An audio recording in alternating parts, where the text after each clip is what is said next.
हाय दोस्तों, नमस्ते। कैसे हैं आप? सर्दी बहुत ज़्यादा बढ़ रही है, थोड़ा ध्यान रखना अपना। तो दोस्तों देखिए, अपन मैथिलीकरण शरण गुप्त के साकेत का जो नवम सर्ग से जो आपके पद लिए गए हैं उनके बारे में देख रहे हैं। अपन ने 3 पद देखे थे। पहले एक पद में तो निवेदना के बारे में था, और दूसरा खंजन पक्षी और मतलब प्रकृति के जो भी आवरण हैं उनके माध्यम से प्रियतम की छवि, और फिर है ना विरह के बारे में फिर से बताया था। आज अपन पढ़ेंगे अभी आगे पतंगे के माध्यम से जो उर्मिला है वो अपनी विरह वेदना को व्यक्त करना चाह रही है। देखिए क्या है कविता। दोनों ओर प्रेम पलता है, सखी पतंग भी जलता है, हाँ दीपक भी जलता है। शीश हिलाकर दीपक कहता, बंधु व्रता ही तू क्यों कहता, पर पतंग पढ़कर ही रहता, कितनी विहलता है, दोनों ओर प्रेम पलता है। देखिए दोस्तों, आपने देखा होगा जब दीपक को जलाया जाता है ना, तो उस दीपक को जलाने के ऊपर थोड़ी देर बाद में छोटे छोटे मतलब कीट पतंगे से आते हैं उसके आसपास। और जब सुबह अपन देखते हैं कि दीपक बुझ चुका है, तो वहाँ पर ना काले काले छोटे छोटे पतंगे से रहते हैं मरे हुए उसमें। बस उसी को आधार बनाकर ये बातें कही हैं कि दोनों ओर प्रेम पलता है। देखिए पहले और समझिए। अब वो दीपक, वो पतंगा है ना, उसको अच्छे से पता है कि मैं अगर इसके पास आऊँगा तो मेरी मौत निश्चित है। समझ रहे हो कि मैं अगर इसके पास जाऊँगा तो मेरी मौत निश्चित है। तो दीपक है, आपको देखा होगा धीरे धीरे उसकी जो बत्ती है वो कभी कभी हिलती रहती है धीरे धीरे। तो कवि उर्मिला कह रही है कि जो दीपक है वो अपना सिर हिलाकर कभी कभी मना करने की कोशिश करता है कि तू मेरे अंदर क्यों आ रहा है, तू आएगा तेरा मतलब नष्ट होना जायज़ है, पर वो फिर आता है। देखिए दोनों ओर प्रेम पलता है, सखी पतंग भी जलता है, हाँ दीपक भी जलता है। देखिए दोस्तों, यहाँ पे उर्मिला कह रही है सखी को, अपनी सहेली को संबोधित करते हुए कि हे सखी, जब दीपक जलता है तो वो दूसरों के जीवन को प्रकाशित करने के लिए जलता है, लेकिन जो पतंगा है वो भी आकर उसमें अपनी जीवन लीला को समाप्त कर लेता है। लेकिन सखी दोनों जो है ये प्रेम की ओर करते हैं कि दीपक भी पतंगे से प्रेम करता है और पतंगा भी दीपक से प्रेम करता है। अर्थात कह रही है कि अब पतंगे को पता है कि वो दीपक में जाएगा तो जलकर नष्ट हो जाएगा, लेकिन पतंगा जो है वो दीपक से प्रेम करता है, और वो ये सोच रहा है कि मेरा जीवन तो ऐसे भी नष्ट होगा, तो क्यों ना प्रेम के लिए ही अपने आप को नष्ट कर दे। अर्थात दीपक भी पतंगे से प्रेम करता है और पतंगा भी दीपक से प्रेम करता है। दोनों एक दूसरे के लिए प्रेम की वजह से वो जलकर नष्ट हो जाते हैं। शीश हिलाकर दीपक कहता, बंधु व्रता ही क्यों दहता, पर पतंग पढ़कर ही रहता, कितनी विहलता है, दोनों ओर प्रेम पलता है। अब देखिए दोस्तों, जब दीपक प्रकाशित होता है तो जो उसकी बत्ती है वो धीरे धीरे हवा के संपर्क की वजह से हिलती रहती है। तो कवि उर्मिला जो है वो उस दीपक की बत्ती को शीश के समान, सिर के समान बताया, और वो कह रही है कि जब दीपक प्रकाशित होता है, दीपक की लौ जलती है, तो वो अपने सिर को हिलाकर धीरे धीरे पतंगे को इशारा करता है, बंधु कि हे भाई, व्यर्थ व्यर्थ में ही तू क्यों जलता, कि मेरा काम तो जलते रहना है, मुझे तो प्रकाश फैलाना है, अंधेरे को दूर करना है, लेकिन तू क्यों व्यर्थ में आकर मेरे अंदर अपने जीवन लीला को नष्ट कर लेता है, तू क्यों अपने प्राण संकट में डालता है। पर पतंग पढ़कर ही रहता, लेकिन पतंगा जो है वो दीपक की एक बात भी नहीं स्वीकार करता, और वो उस लो के अंतर्गत लाकर अपनी जीवन लीला को समाप्त कर लेता है। कितनी विहलता है, कि दोनों ओर कितनी बेचैनी है, कि दोनों तत्परता है। अब देखिए, पतंगा आता है, अपने जीवन लीला समाप्त करता है, नष्ट हो जाता है। उससे पहले जो दीपक है उसे सचेत करता है, तू इधर मत आ, तेरे प्राण संकट में पड़ जाएंगे। और पतंगे को भी पता है कि अगर मैं इधर गया तो मेरे प्राण जो हैं वो नष्ट हो जाएंगे, मेरी जीवन लीला समाप्त हो जाएगी। लेकिन दोनों ओर प्रेम पलता है, दोनों ओर। कि दीपक जो है वो पतंगे को प्रेम की वजह से ही समझाता है, और पतंगा दीपक के पास बार बार आकर अपनी जीवन लीला समाप्त कर लेता है, तो वो भी प्रेम की वजह से ही करता है। देखिए दोस्तों, प्रसंग आपको बार बार बताने की आवश्यकता नहीं। क्या करना है कि प्रस्तुत जो अवतरण है वो मैथिली शरण गुप्त द्वारा रचित साकेत के नवम सर्ग से अवतरित है। इसमें उर्मिला दीपक और पतंगे की प्रेम कहानी को संबोधित कर रही है, और इस दीपक और पतंगे के प्रेम के माध्यम से अपने प्रेम को उद्घाटित कर रही है। अर्थात यहाँ देखिए, व्याख्या में क्या करना है बता ही दिया। और मतलब उर्मिला अपनी सहेली को संबोधित करते हुए कह रही है कि हे सखी, पतंगा जब दीपक प्रकाशित होता है, दीपक की लौ जलती है, तो पतंगा पता नहीं कहाँ से चलकर उस दीपक के पास में आ जाता है। और वो आकर अपनी उस पतंगे को पता है कि उसकी जीवन लीला नष्ट होगी, उसके प्राण संकट में पड़ेंगे, लेकिन प्रेम की वजह से फिर भी वो बार बार उस दीपक के पास आता है और अपने जीवन लीला को समाप्त कर लेता है। दीपक है वो उस पतंगे को समझाने का प्रयास करता है कि हे भाई, तू व्यर्थ में ही आकर अपने जीवन को क्यों नष्ट कर रहा है, क्यों जला रहा है। लेकिन प्रेम में इतनी ताकत है, प्रेम की वजह से वो पतंगा बार बार दीपक के पास आकर अपने जीवन लीला को समाप्त कर लेता है। आगे देखिए, बनकर हाय पतंग मरे क्या, प्रणय छोड़कर प्राण धरे क्या, जले नहीं तो मरा करे क्या, क्या यह ऐसा पलता दोनों और प्रेम पलता है। बचकर हाँ ये पतंग मरे क्या। अब देखिए दोस्तों, सखी उर्मिला कह रही है कि पतंगा शायद ये सोच रहा है कि मैं बचकर करूँगा क्या, जब मेरा प्रियतम ही जल रहा है, वो ही दूसरों को अंधेरे दूर करने के लिए अपने जीवन लीला को समाप्त कर रहा है, उजल रहा है, तो मैं फिर मेरे प्रेम के अभाव में जीकर क्या करूँगा। प्रणय छोड़कर, प्रणय का मतलब प्रेम, छोड़कर प्राण धरे क्या, कि प्रेम को छोड़कर, कि प्रेम से अलग होकर मेरे शरीर में प्राण रहेंगे तो फिर उनका क्या मतलब रहेगा। अर्थात उनका कोई मतलब नहीं है। अर्थात प्रेम को छोड़कर मेरे शरीर के प्राण बच रहे हैं तो मैं, इससे कोई मतलब नहीं है। जले नहीं तो मरा करे क्या। अब यहाँ पर उर्मिला कह रही है कि पतंगा अपने आप को भाग्यशाली मानकर उस दीपक की लौ में अपने जीवन लीला को समाप्त कर लेता है, और वो ये सोचता है कि प्रेम है मेरे को और मैं प्रेम की वजह से उसके पास आ रहा हूँ, उसी में अपनी जीवन लीला समाप्त कर लेता हूँ। अगर मेरा जीवन ऐसे ही मैं उसके पास नहीं जाऊँ और वहाँ प्रेम ही नहीं रहेगा तो ऐसे जीवन का मैं क्या करूँगा। क्या यह असफलता है क्या, दोनों ओर प्रेम फलता है। उर्मिला कहने का प्रयास कर रही है कि ये असफलता है, असफलता है क्या, कि जो पतंगा है ना वो बार बार जाकर अपने जीवन लीला को समाप्त कर लेता है, और लेकिन उसका मानना ये है कि मैं प्रेम के अंतर्गत, प्रेम के लिए अगर मेरे प्राण निकल भी जाए तो मुझे कोई दिक्कत नहीं है। और ये असफलता थोड़ी है। मतलब यहाँ पर सखी को समझाने का प्रयास इसलिए कर रही है कि उसकी एक उर्मिला 14 वर्ष तक उसने लक्ष्मण से दूर रही थी और 3-3 सासुओं के साथ रही थी। तो और सीता मैया पति के साथ परदेश थी। तो वैसे तो आप मुझे ये बताइए कि अगर आपको पति के साथ प्रदेश में, जंगल में एक ऑप्शन, और दूसरा ऑप्शन सास के साथ में घर में रहना, मतलब लगातार 4 साल तक, 14 वर्ष का छोड़ो 4 साल तक, तो आप उस कौन सा चूज करोगे।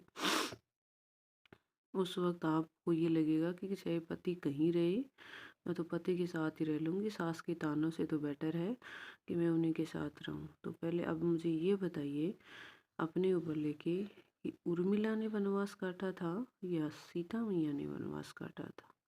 असल तपस्या किसकी थी, किसने त्याग किया था। मेरे हिसाब से उर्मिला ने किया था। वैसे पति के साथ तो हर कोई जंगल में रह लेता है, सब कहते हैं सीता मैया ने वनवास किया था, वो किया था, वो किया था। मुझे ये बताइए, अगर सीता मैया वनवास के लिए किया था, वो रावण के लिए वध की, वो भगवान की लीला थी, लेकिन असल में जो उर्मिला है, लक्ष्मण है, क्या उनके बीच में प्रेम नहीं था? वो ऐसे ही थे, उनकी शादी ऐसी हो गई थी। कोई नहीं देखता उनकी तरफ, बेचारों की तरफ। पर कोई ना, अभी ऐसा कोई कलयुग नहीं आएगा इससे ज़्यादा कि आपको अलग होना पड़े। कहता है पतंग मन मारे, तुम महान मैं लघु पर प्यारे। क्या ने मरण भी हाथ हमारे, शरण किसे छलता है, दोनों ओर प्रेम पलता है। कहता है पतंग मन मारे, कि पतंगा जो है वो अपने मन को मारता हुआ दीपक को कहता है कि तुम महान हो, कि हे दीपक भाई तुम महान हो, दूसरों के जीवन में अंधकार को दूर करते हो, तुम प्रकाशित करते हो, अंधकार को दूर कर लोगों को उजाला देकर राह दिखाते हो। मैं लघु पर प्यारे, और मैं तुम्हारे सामने एकदम छोटा सा जीव हूँ। क्या न, लेकिन फिर आगे कह रहा है, क्या न मरण भी हाथ हमारे, कि क्या, मैं मानता हूँ कि तू मेरे से बहुत ज़्यादा बड़ा है, लेकिन मुझे एक बात बताइए, क्या मैं अपन दोनों एक साथ मर भी नहीं सकते?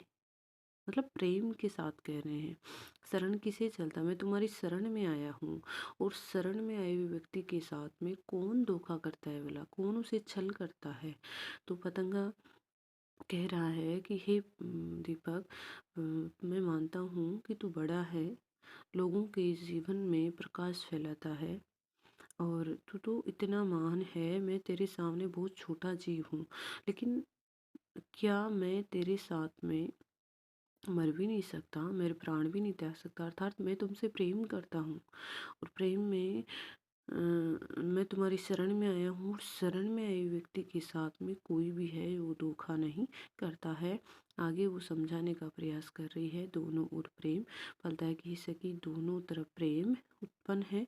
प्रेम की वजह से ही दीपक के साथ में पतंगा अपने प्राण न्यौछावर करने की बात कह रहा है। दीपक के जलने में आली, वो कहते हैं ना, अभी जो नई नई लव स्टोरी की स्टार्ट होती है, तो वो नायिका देख लो या नायक देख लो, तुम्हारे बगैर तो मैं जी नहीं पाऊंगी, जैसे सच में ही नहीं जी पाएगी। उस वक्त ख्वाबों में रहते हैं, आसमान में उड़ते रहते हैं। तो और कुछ नहीं कहूँगी मैं।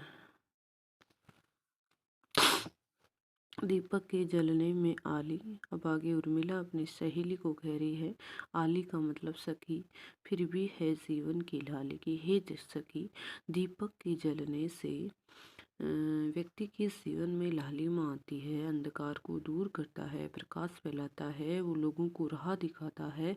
अर्थात दीपक के जलने से एक जीवन में लालिमा आती है, उमंग आती है, जोश आता है। किंतु पतंग भागे लिपि खाली, लेकिन पतंगा भी जलता है, लेकिन पतंगे के भाग्य में जो रेखा है वो काली है।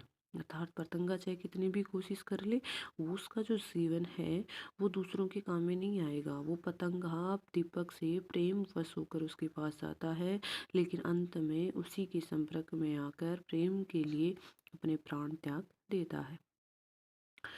तो उर्मिला कह रही है कि हे सखी, मैं मानती हूँ दीपक के जलने से जीवन की लालिमा आती है, अर्थात लोगों के अंधकार को दूर कर प्रकाश फैलाता है, और ऐसे दीपक के जलने से मतलब मुख्य उद्देश्य होता है। लेकिन पतंगे के जीवन में तो अंधकार ही अंधकार भरा हुआ रहता है, वो दीपक के पास में जाकर भी या दीपक से प्रेम करके भी अंधकार में ही रहता है। उसके भाग्य में, उसका जो भाग्य रेखा है वो काली ही रहती है। किसका वश चलता है, दोनों ओर प्रेम पलता है। अब देखिए, ये सखी, किसका वश चलता है, कि प्रेम में किसी का भी वश नहीं चलता है। जब इंसान को दूसरे सामने वाले से मोहब्बत हो जाती है, प्रेम हो जाता है, तो उस प्रेम में वो दोनों एक दूसरे के लिए त्याग करते हैं, और पतंगा यहाँ पर दीपक के लिए त्याग कर रहा है। इसकी दोनों ओर प्रेम पलता है। दीपक को भी प्रेम पतंगे से प्रेम है, और पतंगे को भी दीपक से प्रेम है। जगती वणिक वृत्ति है रखती, उसे चाहती जिसे चखती, काम नहीं परिणाम निरखती, मुझे यही खलता है, दोनों ओर प्रेम फलता है। देखिए दोस्तों, जगती वणिक वर्ती है रखती, व्यापार करने की जो वर्ती है कि संसार में ये जो संसार के लोग हैं, जो व्यापार करने की जो मुख्य उद्देश्य होता है, वो लोग जगते हैं रात में, जैसे चाहते जिसे शक्ति, और वो उसी के लिए कार्य करते हैं जिसे वो चाहत रखते हैं। अर्थात इस संसार में जो व्यापारी वर्ग है, इस संसार के लोग हैं, वो वृत्ति के लिए अर्थात पैसों के लिए, धन दौलत के लिए जगते रहते हैं। उनसे उसको बहुत ज़्यादा चाहते हैं, वो काम नहीं परिणाम नहीं रखती। और इस संसार में जो लोग हैं ना, उनके कामों को कोई नहीं देखता है, क्योंकि उनका जो परिणाम है कि इनके पास, जैसे कहते हैं ना कि हम फलाने के पास है ना इतने पैसे हैं, वो पैसे वाला है। अब उसके बीच में जो संघर्ष उसने किया है, उसके पास जो पैसे हैं वो कहाँ से आए हैं, कैसे उसने मेहनत की है, उस मेहनत को कोई नहीं देखता, अर्थात सब परिणाम को देखते हैं। मुझे यही खलता है, दोनों ओर प्रेम फलता है। आगे देखिए क्या कह रही है कि हे सखी, मुझे इस संसार की यही बात बहुत बुरी लगती है। कौन सी? कि लोग है ना, काम कार्य को, मेहनत को कोई नहीं देखता और सब परिणाम के ऊपर जाते हैं। इस संसार की जो ये प्रवृत्ति है, ये मुझे बहुत दुख प्रदान करती है। और जैसा कि दोनों ओर प्रेम फैलता है, कि दोनों तरफ प्रेम है। इस संसार के जो लोग हैं, व्यापारी वर्ग हैं, संसार के लोग हैं, वो वृत्ति से मोहब्बत करते हैं, वृत्ति को चाहते हैं, उसी को प्राप्त करने के लिए रात दिन जगते रहते हैं, मेहनत करते हैं। और यही क्या है, ये सब प्रेम की वजह से करते हैं, ऐसे कोई किसी के साथ नहीं करता। थोड़ा सा और पढ़ लेते हैं, अगर पढ़ा जाएगा तो। आ आ मेरी नींदियाँ गूंगी। अब ऊपर दीपक और पतंगा का प्रसंग था, अब नीचे जो है वो उर्मिला जो है, उसकी जो नींद गायब हो गई है प्रियतम के जाने के बाद में, उसके बारे में बताया है। आ आ मेरी नींदियाँ गूंगी, आ मैं फिर सिर आंखों पर चंद्र खिलौना दूंगी, प्रिय के आने पर आवेगी, अर्धचंद्र ही तू पावेगी, पर यदि आज उन्हें लावेगी तो तुझसे ही लूंगी, आजा मेरी निंदियाँ गूंगी, पलक पहाड़ों पर पद रख दूं, तलिक सलोना रस भी चख दूं, आ दुखियां की ओर निरख दूं, मैं न्यौछावर होंगी, आजा मेरी निंदियाँ गूंगी। देखिए दोस्तों, उर्मिला को आपको पता ही वह है कि लक्ष्मण राम और सीता के साथ में है, तो उर्मिला पीछे से विरह वेदना में तड़प रही थी लक्ष्मण के लिए 14 साल तक। अब उसकी जो नींद है नींद उड़ गई थी, मतलब नहीं आ रही थी उसको नींद वींद कुछ भी, तो अब उस नींद को बुला रही है।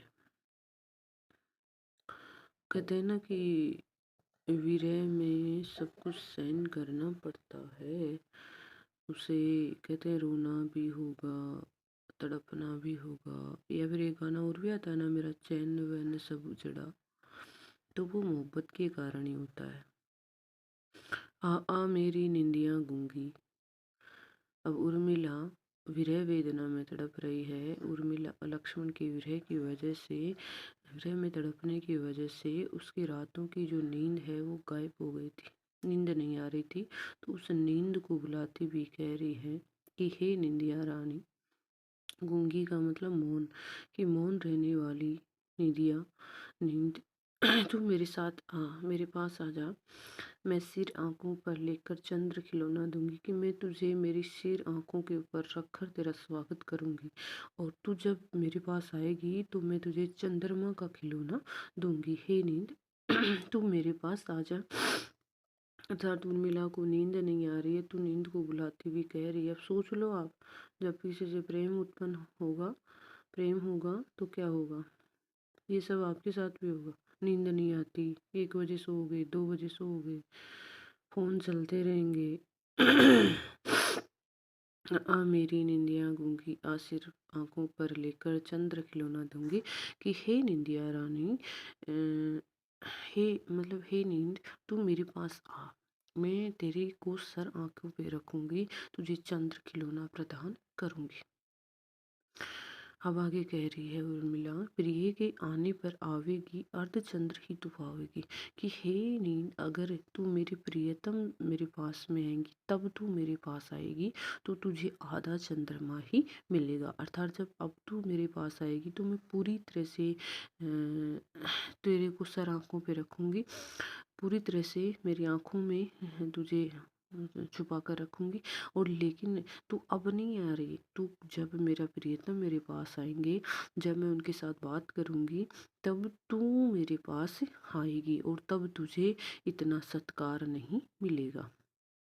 आगे कह रही है उर्मिला, पर यदि आज उन्हें लावेगी तुम तुझसे ही लूँगी। आगे कह रही है कि हे उर्मिला, अगर सॉरी हे नींद, अगर तेरे आने से आज मेरे सपने में मेरे प्रियतम मुझे मिलेंगे तो उनको मैं तुझे से प्राप्त करूँगी। अर्थात जब नींद आएगी और नींद में जब मेरे प्रियतम सपने में मुझे दिखाई देंगे तो हे नींद, हे निंदिया, मैं तुझको तुझसे ही उनको प्राप्त करूँगी।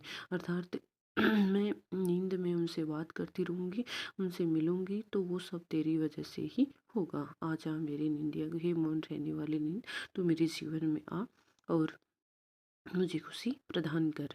पलक पावड़ों पर पद रख तू, अब अख तू तनिक सलोना रस भी चख तू, आ दुखिया की ओर निरख तू, मैं न्योछावर होऊंगी, आजा मेरी नींदिया गूंगी।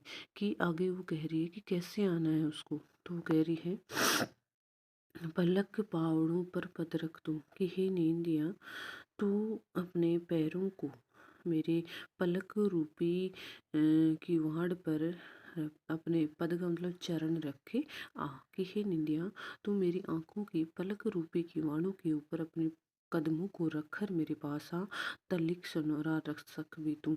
कि तू भी मेरे पास आकर सुख की प्राप्ति कर, मेरी नींद के मेरी आँखों के मतलब जो पलक हैं उनके ऊपर अपने कदम रख कर तू आ दुखिया की ओर निरख तू। मैं बहुत ज़्यादा दुखी हूँ, इस संसार में मेरे से ज़्यादा दुखी कोई नहीं है और मैं न्योछावर होंगी। अर्थात इस संसार में मेरे से बढ़कर कोई भी दुखी प्राणी नहीं है। तो मुझ दुखिया की ओर तू देख, मेरे पास आ, मैं न्योछावर